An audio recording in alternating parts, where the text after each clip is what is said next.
സങ്കീർത്തനം 23. ദാവീദിന്റെ ഒരു സങ്കീർത്തനം.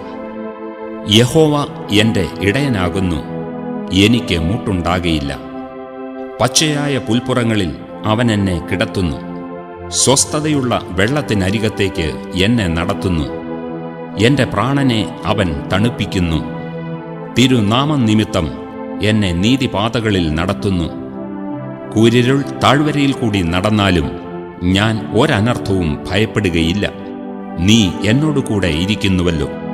നിന്റെ വടിയും കോലും എന്നെ ആശ്വസിപ്പിക്കുന്നു. എന്റെ ശത്രുക്കൾ കാൺകെ നീ എനിക്ക് വിരുന്നൊരുക്കുന്നു. എന്റെ തലയെ എണ്ണ കൊണ്ട് അഭിഷേകം ചെയ്യുന്നു. എന്റെ പാനപാത്രവും നിറഞ്ഞ് കവിയുന്നു. നന്മയും കരുണയും എന്റെ ആയുഷ്കാലമൊക്കെയും എന്നെ പിന്തുടരും. ഞാൻ യഹോവയുടെ ആലയത്തിൽ ദീർഘകാലം വസിക്കും.